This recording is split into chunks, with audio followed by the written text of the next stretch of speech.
علیکم ګرانو محترمو لیدونکو زموږ چینل ته ښه راغلاست. د دویچلینن او پښتو د درسونو په لړۍ کې به د جرمني الماني ژبې د کتاب برخه ولرو.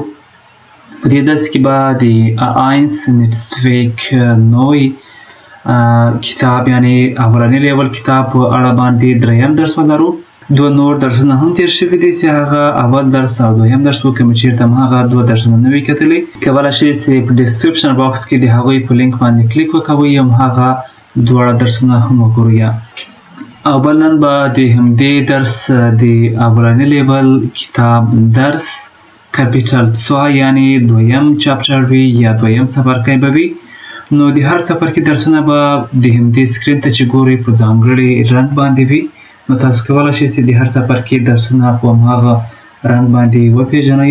یعنې نن به دریم درس وي، دویم څپرکی د A1 Netzwerk نوی کتاب. راځئ درس ته لاړ شو، هلته یې شروع کړو. دلته به ولرو über Hobbys sprechen یعنې د هابیز یعنې هغه کارونه چې تاسو یې خوښوئ د هغو په اړه باندې خبرې وکړو.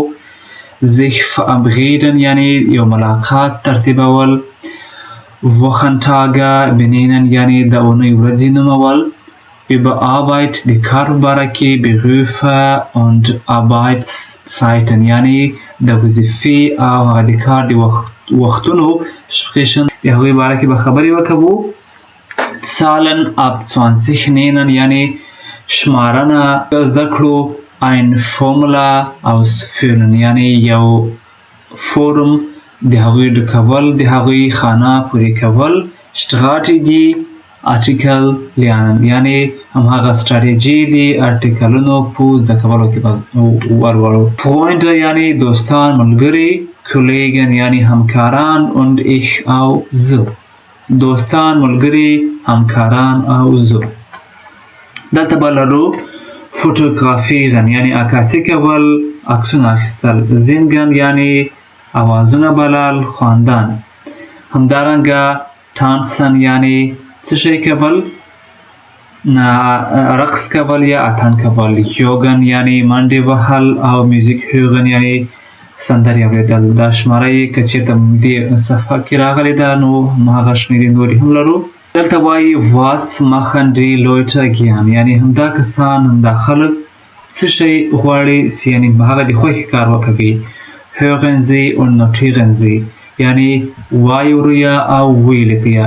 نو د همدا خبرې به د دریو کسانو واورئ او هغه ځوابونه درسره ولیکئ. مثلا دلته ایمیلي شویمن یعنی هغه څه شی خوښوي، لامبو وهل. دویم به یې دلته لاندې ولیکئ. همدارنګه د بوغیس یو دوه، همدارنګه د ایفا یو دوه، همهغه څه چې اورئ دلته به تاسو ولیکئ. بیا زه وروسته ځوابونه هم درته وایم. نو راځئ د همدوی خبرې واورو، بیا به یې هلته تاسو جوابونه هم درسره ولیکئ او زه به بیا هم درته جوابونه ووایم. Hallo Emily, ich mache ein Interview über Hobbys. Was machst du gern? Also, ich schwimme gern und ich jogge oft, besonders im Sommer. Wie? Hallo Boris. Hallo Maya. Sag mal Boris, liest du gern? Ja, sehr. Und ich reise auch gern mit meinen Freunden. Und gehst du gern ins Kino? Nein, nicht so gern. Sie. Hey Eva. Hallo Maya. Du Eva, was machst du eigentlich gern? Ja, also, ich fotografiere sehr gern. Zum Beispiel Freunde, Kollegen, Leute. Und am Wochenende tanze ich gern. Gehen wir ins Kino? Ja, gern. Wann? Am Samstag? Nee, das geht leider nicht. Am Mittwoch? Ja, super. دلته د ایمیلی، بوغیس او د ایفا یا ایفا خبرې تاسو واورېدلې. تاسو به یې ځوابونه لیکلي وي. همدا یې ځوابونه دي، هغه به زه هم درته ووایم. همدا یې ځوابونه دي چې ایمیلی ویل شویمن یعنې لامبو وهل او یوګن یعنې منډې وهل. همدارنګه بوریس ویل یا بوغیس چې هغه چت کول او سفر کول. او ایفا ویل فوتوګرافیرن یعنی عکاسي کول او تانسن یعنی رقص کول یا اتڼ کول. هر څه چې وي نو د همدې دریو کسانو خبرې تاسو واورېدلې، هغه څه چې دوی خوښول هغه به تاسو لیکلی وي، همدا د درې واړو ځوابونه دي. همدارنګه دلته اوس لرو هغه شمېرې چې په اوله برخه کې پاته ولې، هماغه دلته لیکل شوي دي. کوخن یعنې اشپزي کول، کوخن یعنې اشپزي کول یو څه پخول، شویمن لامبو وهل، غایزن سفر کول، انسکینو ګین یعنې سینما ته تلل، او لیزن یعنی لوستل مو مطالعه کول. همدلته وایي واس machen Sie gern یعنی تاسو څه شی خوښوئ چې هغه اجرا کړئ. was machen Sie nicht gern یعنی هغه څه چې تاسو نه خوښوئ چې اجرا یې کړئ او یې کوئ. kreuzen Sie an یعنی یو چې پای کړئ. همدلته ځینې کارونه یې ویلي دي، هغه چې تاسو خوښوئ هغه ټیک مارک کړئ او چې نه یې خوښوئ هغه کوئ. تاسو ته وایي کوخن یعنی اشپزي کول، انسکینو گهن یعنی سینما ته تلل، لیزن یعنی لوستل مطالعه کول، شویمن یعنی لامبو وهل، تانسن یعنی رقص کول، غایزن سفر کول، زینگن خواندن آواز برل، یوگن یعنی څه شی منډې وهل، فوتوګرافیغن یعنی عکاسي کول، او میوزیک هوغن یعنی سندرې اوریدل. نو تاسو کولی شئ چې هغه څه کارونه چې تاسو یې خوښوئ هم ټیک مارک کړئ او چې نه یې خوښوئ هم ټیک مارک کړئ، او یا که د هغوی میډیم حالت لرئ یعنې هم یې خوښوئ هم یې نه خوښوئ کولی شئ چې هغه هم په نښه کړئ. دلته وایي arbeiten Sie zu zweit یعنې دې باندې کار وکوئ، fragen und antworten Sie یعنې پوښتنه وکوئ او ځواب ووایاست. Hörst du gern Musik؟ آیا ته د میوزیک د سندرو اوریدل خوښوې؟ یا هو. sehr gern یعنې ډېر زیات یعنې زه یې خوښوم. und du او ته gehst du gern ins Kino؟ آیا ته یعنې خوښوې چې سینما ته لاړ شې؟ nein نه nicht so gern یعنې ډېر نه. liest du gern یعنې ته ډېر لوستل کوې مطالعه کوې. es gibt so یعنې هو دا امکان شته ده. نو دا سوالونه او ځوابونه ول. اوس به دلته ولرو über Hobbys sprechen یعنې د هغو کارونو په باره کې چې هغه یې خوښوي، هابیز یې وي، د هغو په باره کې خبرې کول. meine Hobbys زما هغه د خوښې کارونه، meine Freunde یعنې زما دوستان. lesen Sie und ergänzen Sie die Verben یعنې ویل ولویا او ارتباط یا تړاو ورکړئ هغه له فعلونو سره. شپیلن یعنې لوبه کول، لیست لوستل، غایزن سفر کول، زینګټ خواندن یا آواز بلل، کوخه یعنې کوکینګ یعنې پخول اشپزي کول، او یوګن یعنې منډې وهل. دلته زوفیا همدا نوم ده زوفیا. ich koche gern یعنې زه اشپزي خوښوم یعنی خوراک پخول خوښوم.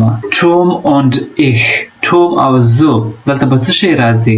wir leben Paris یعنې موږ له پاریس سره مینه لرو یا پاریس خوښوو. دلته به څه شی وي؟ غایزن. توم und ich غایزن یعنې توم او زه سفر ګیان خوښوو، پاریس یعنې سفر خوښوو. همدارنګه بیټي und بیشه یعنې بیټي همدا نوم د دې کس او کتابونه. زی یعنی دا چې دا څه شی کوي؟ لیست لولي، ګیان یعنی مطالعه یا لوستل خوښوي. همدارنګه دلته لرو بن. بن یو اواز خوان د اوازونه وایي. بن زینګټ ټول یعنی هماغه ښه اواز وایي. همدارنګه ein Sensation یعنی حساس کېدل. wir دلته څه شی کوي؟ منډې وهي. wir یوګن یعنی موږ منډې وهو، یوګن یعنې منډې وهل. پیټر مارکوس und فوتبال یعنې همدا دوه کسان او فوتبال. زی دلته به څه شی راځي؟ شپیلن. زی شپیلن زوپه یعنې همدوی ښه لوبه کوي. همدا یې ځوابونه وو.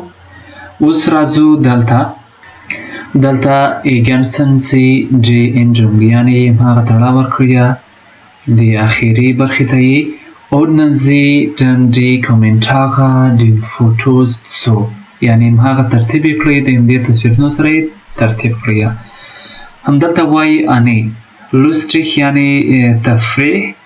singst du auch so gut یعنې ته یعنې ښه اوازونه وایې. همدا د کوم تصویر پورې تړاو ورکول کېږي څلورم دلته دې لیکلی د جواب څلورم یعنې که چېرته دلته راسو بینسي ول هغه ښه سندرغاړی و همدلته یې څلورم ولیکل اوس ایفا پاغیس sprichst du Französisch آیا ته په فرانسوي ژبه باندې خبرې کولی شي نو همدا د کوم مربوط کېږي دا به هم دلته راشو یعنې بی دویم ته دلته دویم راځي ځکه چې دوی پاریس ته سفر کاوه دلته بی چې وایي spielen sie wirklich Fußball یعنې ته په واقعیت سره یعنې ښه د فوټبال لوبه کوې همدلته د فوټبال لوبه څنګه وله دلته یعنې همدې تصویر شپږم تصویر پورې اړه لري ځکه چې همدلته دوی فوټبال لوبوي دا شپږم ده همدارنګه کان وایي زوفیا kochen wir am Wochenende Spaghetti oder arbeitest du یعنې آیا موږ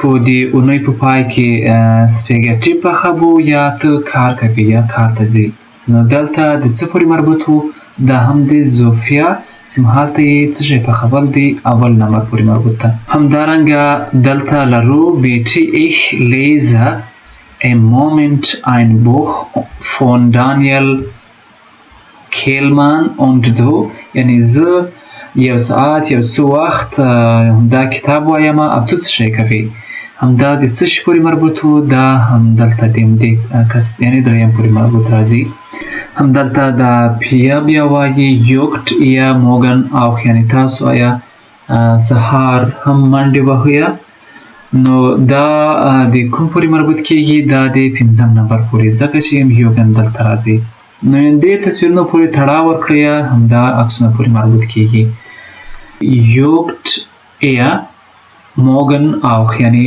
تاسو آیا سهار هم منډې وهئ دا د کوم تصویر پورې مربوطه دا د پنځم نمبر پورې مربوطه اوس راځو دلته ویابن اون پرسونال پرونومن یعنې فعلونه او شخصي ضمایر همدلته فعلونه دي او ضمیرونه دي دلته ich koche یعنې زه یې پخوم du kochst ته یې پخوې ist sie kocht یعنې دی دا هغه یې پخوي wir kochen یعنې موږ یې پخوو kocht تاسو یې پخوئ sie kochen یعنې هغوی یې پخوي sie یعنې تاسو Höflichkeit kochen یعنې پخوئ همدارنګه arbeiten یعنې کار کولو ته ویل کېږي ich arbeite زه کار کوم du arbeitest ته کار کوې ist sie arbeitet wir arbeiten arbeitet sie arbeiten یعنې دا کار کولو ته ویل کېږي همدارنګه lesen لوستل ich lese یعنې زه لولم du liest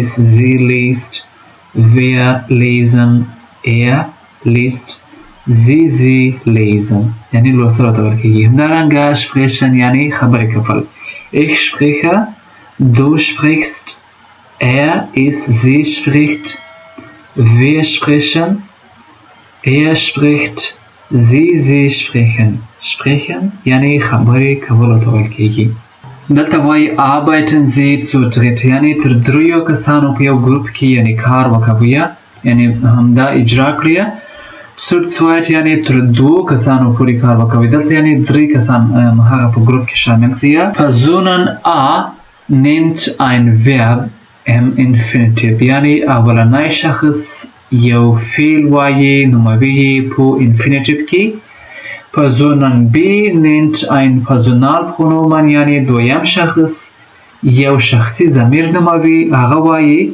مثلا ich du همدا شخصي ضمیرونه دي او Person C nennt die Form او دریم کس چې دوی هغه څه شی وایي هغه فورم جوړوي یعنې اولنی کس یو فعل وایي په infinitive کې مثلا arbeiten او دویم کس هغه یو ضمیر وایي شخصي ضمیرونه مثلا ich du ist sie wir هماغه ضمیرونه وایي او دریم شخص هماغه فرم جوړوي مثلا دلته یې جوړوو ich arbeite یعنې زه کار کوم هماغه فرم جوړوي نو دلته کوخن یعنې اشپزي کول شویمن لامبو وهل تانسن یعنې اتڼ کول یا ګډېدل یا ډانس کول غایزن سفر کول زینګن خواندن بلل یوګن منډې وهل فوټوګرافیغن ګهن یعنې تلل لیزن لوستل، وونن اوسیدل،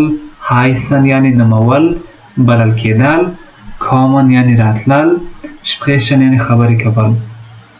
یعنی دا ټول فعلونه دي په انفینیټیو کې تاسو کولی شئ چې نه د شخصي ضمایرو په کارولو سره همغه فرم جوړ کړئ. همدا تاسو لپاره نقل ده، همدو فرم د دې چوکاټ نه استفاده وکوئ. ډېر اسانه دي. د همدې ټولو فعلونو نومونه مې هم درته واخیستل، یعنی معنا مې درته وویله. ډېر اسانه شکل سره یې جوړولی شئ. زینګن یعنی خواندل بلل، ایش زینګټ یعنی تاسو یې آواز بولیا. همدارنګه دلته راځو اونځي او تاسو یعنی was machen Sie gerne یعنی تاسو څه شی غواړئ چې یعنی اجرا یې کړئ. sprechen Sie mit 5 Personen یعنی خبرې وکوئ د 5 کسانو سره. und notieren Sie die Hobbys او د همغو 5 کسانو همغه هابیز همغه کارونه ولیکئ چې دوی یې خوښوي. یعنی که تاسو په یو ګروپ کې یاست 5 کسانو نه پوښتنې وکوئ او د هغوی هابیز یعنی هغه د خوښې کارونه چې وي هغه د سره ولیکئ. نو تاسو هم که چېرته یو ګروپ یاست د یو بل نه پوښتنې وکوئ، همغه هابیز همغه کارونه چې غواړئ تاسو یې اجرا کړئ نو هغه د سره ولیکئ. was machst du gerne یعنی ته څه شی غواړئ چې اجرا کړې او څه شی خوښوي. یعنی دا پوښتنه ده، همدا ځواب ورکوي. یوګن یعنی منډې وهل. تاسو چې هر څه خوښوي چې اجرا یې کړئ هماغه تاسو کولی شئ چې د 5 کسانو نه یې ولیکئ. ډېر ساده دی. نو دا و د نن ورځې دریم درس، ځکه چې په همدې ځای به یې د دې دریم درس ته خاتمه ورکړم تر څو چې ویډیو ډېره دراز او اوږده نه شي، خستګونه نه شي. تر څو چې دا درس د تاسو سره مرسته وکوي، څلورم درس ته هم منتظر اوسئ. او په پای کې زموږ چینل حتما درسره سبسکرایب کړئ، کمنټ، لایک او د چینل سبسکرایب کېدل یاره مه واسئ. نور نو ښه وختونه د بیا درس د لیدلو پورې د الله په امان.